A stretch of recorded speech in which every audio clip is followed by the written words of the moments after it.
Hello दोस्तों, आप लोग का स्वागत करते हैं अपने चैनल देसी डिटेल्स ओनली की एक और न्यू वीडियो में। आज की वीडियो में हम लोग बात करेंगे, हमारे एक सब्सक्राइबर हैं, उन्होंने कहा है कि मुझे 5 लाख का पर्सनल लोन और वो भी एचडीएफसी बैंक से चाहिए, वो भी 2024 में।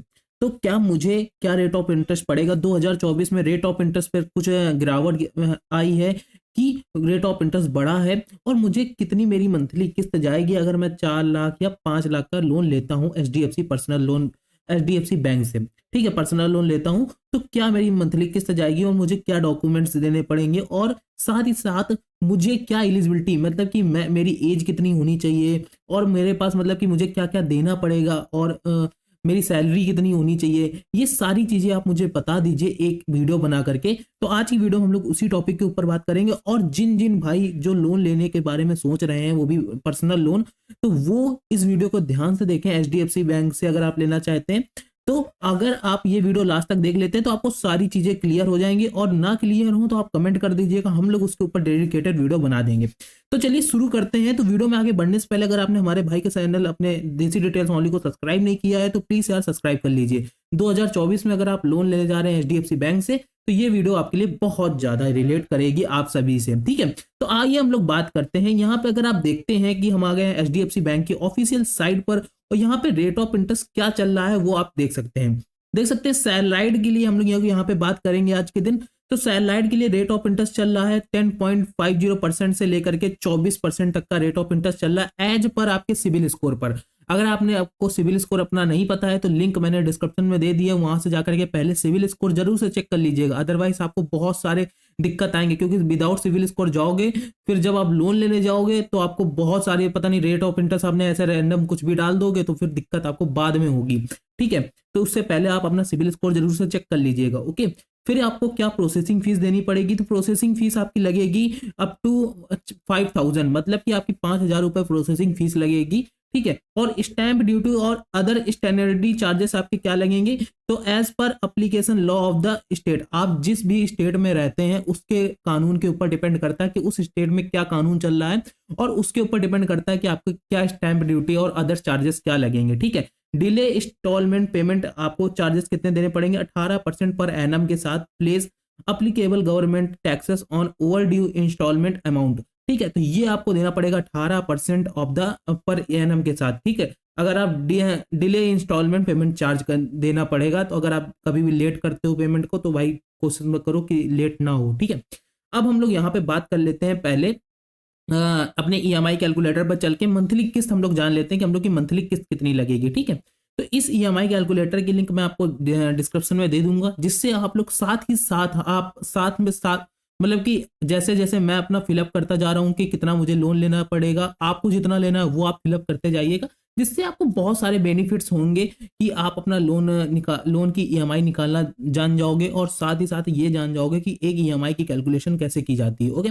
तो इसके ऊपर हम लोग आगे बात करते हैं। तो यहाँ पे आप देख सकते हो आपको 3 ऑप्शन देखने को मिल रहे हैं, home loan, personal loan, car loan. तो यहाँ पे हम लोग पर्सनल लोन वाले सेक्शन पे चले जाते हैं। ओके, अब यहाँ पे हम लोग को जाने के बाद अपना जो हमारे सब्सक्राइबर थे उन्होंने कहा था कि मुझे 5 लाख या 4 लाख का लोन चाहिए, तो हम एक रैंडम अमाउंट 4 लाख या 4 लाख और 5 लाख दोनों लेकर के देखेंगे। तो हम लोग ने यहाँ पे 4 लाख सिलेक्ट कर लेते हैं। यहाँ पे हम लोग स्लाइडर का यूज करते हैं। ठीक है, आप लोग अगर फिलअप करना तो फिलअप कर लेंगे यहाँ पे। ठीक है, 4 लाख का हमने डाल दिया। अब रेट ऑफ इंटरेस्ट हमें क्या लग रहा है? रेट ऑफ इंटरेस्ट हमें लग रहा है, अगर हम एचडीएफसी बैंक के ऑफिशियल साइट पे जो हमारा अभी चल रहा है वो चल रहा है 10.50% से लेकर के 24% तक का रेट ऑफ इंटरेस्ट चल रहा है। ठीक है, अब यहाँ पे अगर जो हमारे सब्सक्राइबर थे उन्होंने हमको अपना रेट ऑफ इंटरेस्ट बता दिया है कि 13%, उन्होंने अपना सिविल स्कोर चेक करके बता दिया था। तो आप लोग अपना सिविल स्कोर जरूर से चेक कर लीजिएगा। अब 4 लाख का लोन पहले हम लोग लेकर के देखते हैं 5 सालों के लिए। ठीक है, तो 5 सालों के लिए अगर लेते हैं तो यहाँ पे आप देख सकते हैं कि हम लोग की मंथली किस्त कितनी जा रही है? 9,101 रुपए हम लोग की मंथली किस्त जाएगी अगर हम लोग 4 लाख का लोन 5 सालों के लिए लेते हैं। अगर इसी जगह हम 5 लाख का लोन लेते हैं 5 सालों के लिए, तो उसके लिए भी हम चेक कर लेते हैं। तो 5 सालों के लिए 5 लाख का लोन 5 सालों के लिए ले रहे हैं तो ये 11,377 रुपए हम लोग की मंथली किस्त जा रही है। अगर टोटल इंटरेस्ट की बात करी जाए तो वो 1,82,592 रुपए हम लोग को टोटल इंटरेस्ट देना पड़ रहा है, जो कि हम लोग का 5 लाख के अमाउंट पर 5 सालों पर बन रहा है। इसी जगह अगर हम अपना टोटल इंटरेस्ट कम करना चाहते हैं तो उसके लिए सबसे आसान तरीका है कि आप अपना जो लोन टेन्योर है, जितने सालों के लिए ले रहे हो उसको कम कर देते हैं। हम लोग यहाँ पे पहले 5 लाख का लोन 3 सालों के लिए करके देखते हैं। क्योंकि जो हमारे सब्सक्राइबर हैं उन्होंने कहा है कि जो मेरी इनकम है उससे मैं कम से कम अपना 20,000 तक का मंथली का इनकम अपना मतलब कि लोन पे कर सकता हूँ, इतनी मेरी रिक्वायरमेंट है। तो आपकी जितनी रिक्वायरमेंट है, आपकी जितनी सैलरी है उसके अकॉर्डिंग आप चेक कर लेना। बहुत सारे आपको पर्सनल लोन एलिजिबिलिटी कैलकुलेटर मिलेंगे। अदरवाइज़ अगर आप जानना चाहते हैं कि मेरी इतनी सैलरी है, कितनी सैलरी पर मुझे कितना लोन मिलेगा, तो उसके ऊपर वीडियो बना दीजिए, तो उसके ऊपर हम लोग भी वीडियो बना देंगे। ठीक है, तो यहाँ पे हम लोग ने पे कर दिया है। अब यहाँ पे आप देख सकते हो लोन ईएमआई हम लोग की कितनी जा रही है, 16,847 रुपये हम लोग की लोन ईएमआई जाएगी। ठीक है, अब 16,847 रुपये जाएगी। अब हम लोग को ये 5 लाख का अमाउंट हम लोग 3 सालों के ले रहे हैं, तब हम लोग का 1,06,491 रुपये हम लोग का ब्याज लग रहा है। ठीक है, अब इसको हम लोग उन्होंने जैसे हमारे जो सब्सक्राइबर थे उन्होंने कहा था 20,000 तक का मैं मंथली किस्त पे कर सकता हूँ, तो हम लोग ने यहाँ पे 2 सालों के लिए कर देते हैं। ठीक है, 2 सालों के लिए ना करके 2.5 सालों के लिए करके देखते हैं। तो कुछ ये ठीक है, 2.5 सालों के लिए ठीक है। ठीक है, 2.5 सालों से बढ़िया है कि हम लोग ने मतलब कि 27 महीने के लिए देखते हैं। ठीक है, जो कि तो वो ज़्यादा सही रहेगा मेरे लिए। मतलब कि 2 साल 3 महीने के लिए अगर हम लोग लेते हैं लोन, तो हम लोग की 21,498 रुपये हम लोग की मंथली किस्त जाएगी, जिसमें हम लोग को जो ब्याज देना पड़ेगा वो 89,369 रुपये हम लोग को टोटल ब्याज देना पड़ेगा। टोटल पेमेंट की बात करी जाए तो प्रिंसिपल प्लस इंटरेस्ट रेट मिला करके हम लोग को 5,79,369 रुपये हम लोग को टोटल पेमेंट करनी पड़ेगी। अब यहाँ पे जो आपका प्रिंसिपल अमाउंट होता है वो होता है जो आप बैंक से लोन ले रहे हो, जितना आपने अमाउंट लिया है वो आपका प्रिंसिपल अमाउंट होता है। उस पे जितने सालों के लिए लिया है उस पे जो आपको ब्याज लग रहा होता है वो आपका टोटल इंटरेस्ट रेट होता है। ये आप इस ग्राफ से देख सकते हो, आपको बहुत ही आसानी से क्लियर हो जाएगा कि कितना आपका प्रिंसिपल अमाउंट है और कितना आपका इंटरेस्ट रेट लग रहा है। ठीक है, अगर आप बाई चांस क्लियर कर लेते हैं कि अगर आपने समझ लेते हैं कि मेरी जो ईएमआई है वो दिसंबर महीने से जाए दो, ठीक है, मतलब कि 2024 में मेरी फरवरी महीने से जाए, तो उसको सिलेक्ट कर लेंगे। तो आगे के जो जितने भी 3 सालों के लिए होंगे, तो यहाँ पे आप जैसे ही इस 2024 पे क्लिक करेंगे तो यहाँ पे पूरा डिटेल आपको उस महीने का देखने को मिल जाएगा कि किस महीने में कितना प्रिंसिपल अमाउंट गया, किस महीने में कितना इंटरेस्ट रेट गया। तो वो सारी चीज़ें आपको धीरे धीरे क्लियर हो रही होंगी। ठीक है, तो यहाँ से इसको आप प्रिंट भी करवाएंगे तो आपके ये डॉक्यूमेंट्स के लिए बहुत ज़्यादा यूजफुल होगा, और जिसको आप अपने डॉक्यूमेंट सेक्शन में लगा करके एक और भी अच्छा अपना मतलब कि क्रेडिट स्कोर या मतलब कि अपनी क्वालिटी को इम्प्रूव कर सकते हैं। ठीक है, तो ये सारी चीज़ें आपको पता होनी चाहिए। तो इसकी लिंक मैंने आपको डिस्क्रिप्शन में दे दी है, जिससे आप लोग बहुत ही आसानी से क्लियर कर सकते हैं। कैसे मैंने स्टेप बाय स्टेप देखा कि पहले हमने अपना जितना लोन अमाउंट डालना था वो जितने लाख का हमें लोन लेना था हमने वो डाला। उसके बाद कितना इंटरेस्ट हमें लग रहा है सिविल स्कोर चेक करके वो डाला। उसके बाद हमने कितने सालों के लिए कितने महीनों के लिए हमें लोन चाहिए वो डाला। तो हमको पता चल गया कि कितनी मेरी ईएमआई गई, उस पर कितना ब्याज लगा। ठीक है, और कितनी मेरी मंथली पेमेंट हमें टोटल देनी पड़ेगी। ठीक है, वो पता चल गया। बहुत ही आसानी है, लेकिन एक बार चेक कर लेते हैं तो आपको पहले से पता हो जाता है कि बैंक से अगर हम इतना लोन लेंगे तो मेरी मंथली ईएमआई कितनी जाएगी। तो जिससे आप पूरा पहले से ही अपना पूरा डाटा क्लियर कर लेते हैं, तो जिससे आपको टेंशन नहीं होती आगे फ्यूचर में। ठीक है, अब हम लोग बात करते हैं कि हम लोग के डॉक्यूमेंट सेक्शन में क्या क्या चीज़ें लगेंगी, वो सारी ऊपर हम लोग एलिजिबिलिटी क्या लगेगा वो सारी चीज़ों के ऊपर हम लोग बात करते हैं।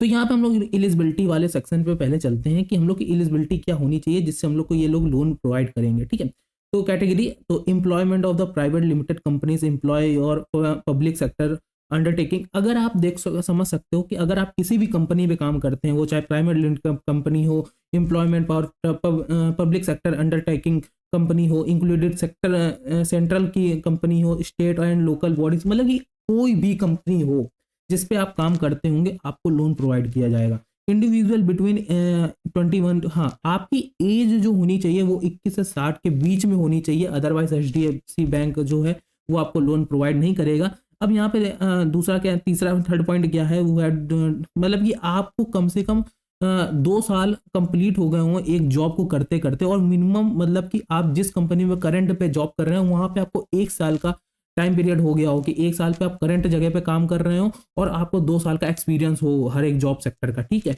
वो आपको पता होना चाहिए। अब दोज हु अर्न मिनिमम, आपकी मंथली इनकम जब तक 25,000 महीना नहीं होगी तो तब तक आपको एचडीएफसी बैंक से लोन नहीं मिलेगा। ठीक है, आपको बहुत सारी ऐसी बैंकें भी होती हैं जिसपे आपकी इनकम 25,000 से कम होगी तब भी आपको प्रोवाइड करी जाएंगी, बट हम लोग यहाँ पे एचडीएफसी बैंक से बात कर रहे हैं। तो उसके रिगार्डिंग अगर आपको पर्सनल लोन लेना है एचडीएफसी बैंक से रिगार्डिंग, तो आपको ये वीडियो 25,000 की आपकी इनकम होनी चाहिए। ठीक है, अदर वीडियोस में हम लोग और भी डिटेल से बात कर लेंगे। अगर आपकी इनकम 25,000 से कम है तो आप मुझे कमेंट कर दीजिएगा, दूसरी हम लोग किसी बैंक के ऊपर हम लोग बता देंगे। ठीक है, अब यहाँ पे यही एक मतलब कि इनके क्वेश्चन थे। ठीक है, तो यही एलिजिबिलिटी थी जो मेन थी। अब हम लोग बात कर देते हैं डॉक्यूमेंट्स के ऊपर, हम लोग को क्या क्या डॉक्यूमेंट्स देने पड़ेंगे एक।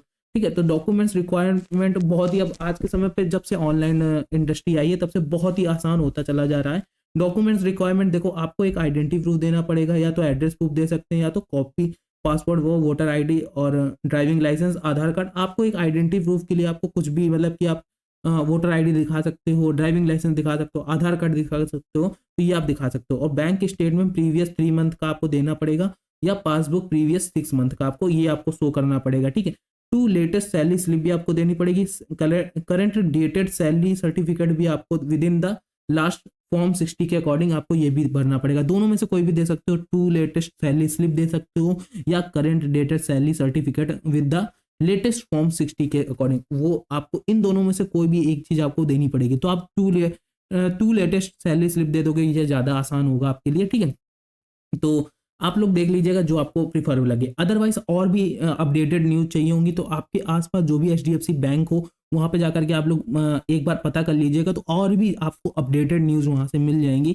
और अगर आपने अपना सिविल स्कोर आपको नहीं पता है तो लिंक डिस्क्रिप्शन में है। और ये सारा देखो, जितना मैंने आपको बताया हुआ है, एक बार आपने ये वीडियो देख ली तो आपको हर एक चीज का ओवरव्यू मिल गया कि कैसे काम होता है एचडीएफसी बैंक में। अगर लोन लेने जाएंगे क्या क्या चीजें लगेंगी तो वो आपको पता चल गई। और इस ईएमआई कैलकुलेटर की लिंक भी डिस्क्रिप्शन में मैं दे दे रहा हूँ, जहां से आप लोग अपना एक ईएमआई भी कैलकुलेट कर सकते हो कि मेरी मंथली किस्त कितनी जाएगी, तो जिससे आपको सारा ओवरव्यू मिल जाएगा। आई होप आपको ये वीडियो पसंद आई। वीडियो पसंद आई तो प्लीज यार वीडियो को लाइक करो, चैनल को सब्सक्राइब करो, और आपके जो भी क्वेश्चंस हो, जो भी आपके माइंड में कमेंट पॉइंट्स चल रहे हो, वो आप कमेंट कर दीजिएगा, हम लोग उसके ऊपर डेडिकेटेड वीडियो बना देंगे।